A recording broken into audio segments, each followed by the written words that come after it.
Good morning, everyone. Welcome to the Ascended Spirit. I'm Tanya. How are you doing this morning? Today, it is a beautiful Saturday in America.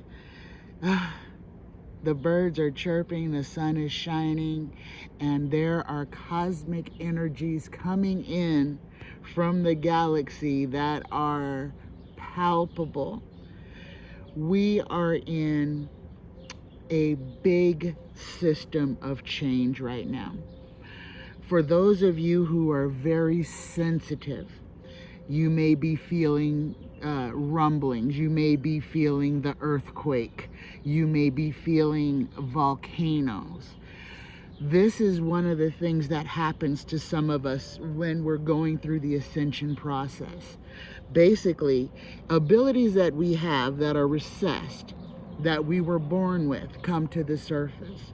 And we realize that we are very sensitive, that we know certain things are occurring. I can feel earthquakes. I can feel volcanoes. I feel them strongly as if they are happening right under me.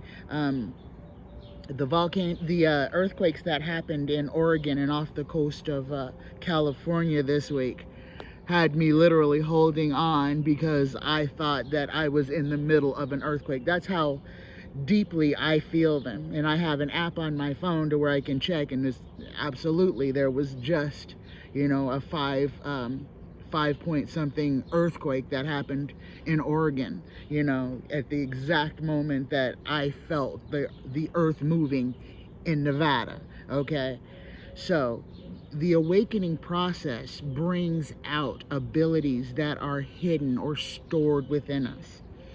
When we are born, we are all born with incredible abilities. And over time, in training and teaching and becoming a part of the human collective, we forget. There was somebody had wrote something a long time ago. It says, babies can't talk because if they could, they would tell the mysteries of the universe, because they are a pure light being. They are uncorrupted.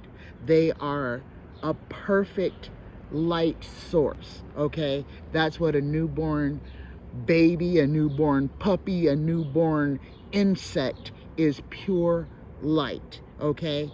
When we come to this planet, we come as pure light, and over time, our light is dimmed. We are corrupted by the lies and the conditioning of being human. But that is not by design. That is because a certain population, a certain segment of our population wishes to control us, wishes to control our thoughts, wishes to control our actions.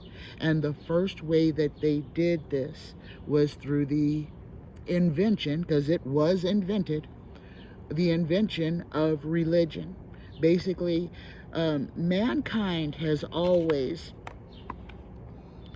gravitated towards needing to look outside of itself for that which is already inside of us. And that's what religion does. Religion has us looking outside of ourselves, looking outside of us to find something that is supposed to fix us. And that is the first lie. We were born, like I said, we were born pure light, perfection. There was nothing ever needed to be done to change that light, except for to encourage it to grow and to keep our connection with the universe. That connection was severed. It was severed because if we knew our origins, the powers that be would not be able to control us. And because they were so good at making us forget who we are, where we come from, what value we actually have, we literally allowed ourselves to become enslaved. And the easiest way to say is what tricked us into this was stuff. You know, a big house, servants, money. Money was the big one, because that set man apart from man. So instead of us all being the same, now one person had more power than other people because they had this tangible money or currency that they could use to purchase, buy either other people, land, cattle, things that in the sight of other men showed wealth, that this person was a person of means. And this is the trappings, and that's, they call them trappings for a reason. Guys, words, listen to the words. Words have power, and words are they describe things perfectly. So the trappings of wealth, the big house, the big car, you know, the fancy clothes, the only eating certain places, only associating with certain people. Those trappings, those things that keep us trapped into a lower vibration. And that's what it is. Even if somebody is very, very wealthy, that doesn't mean that they attain that wealth because they're vibrating. No, they are vibrating to attract those things that they want. That does not mean that they are happy or that they are living their best life. That means they are vibrating at a level that brings them more stuff. But in all that stuff, a lot of people will find themselves trapped because they will become afraid to lose that status. They will be afraid to mingle with people who are not at that same level that they are at. Guys, the awakening is so much. It is so vast. But the one thing to remember about all of it is that when we're going through it, it is to make us better. It is to open ourselves up to the vastness that is us. That there is so much more than the physical material things that we see.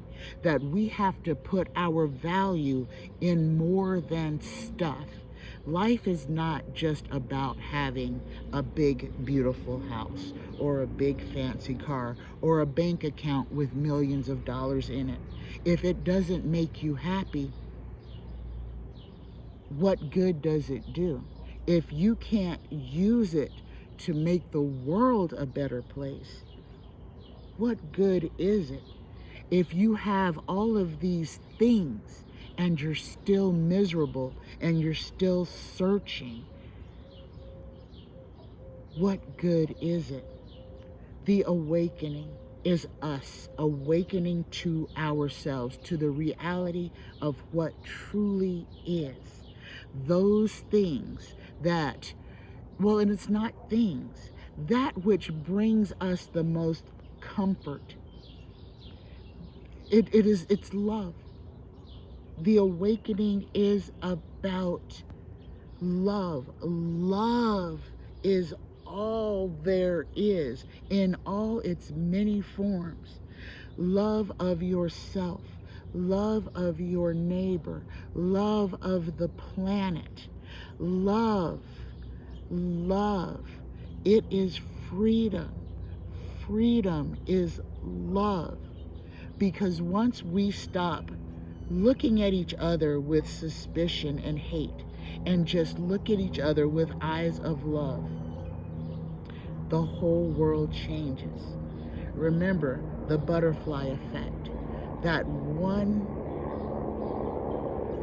unselfish flutter that can change the trajectory of the whole world.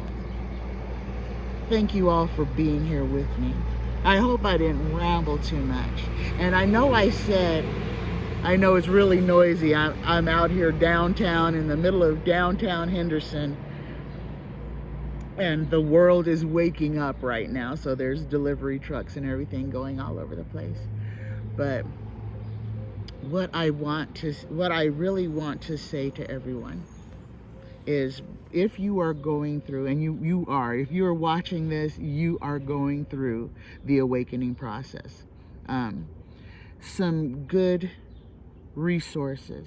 A very good resource. Number one, my personal guru is Pam Gregory. I also love listening to Yolanda Marie.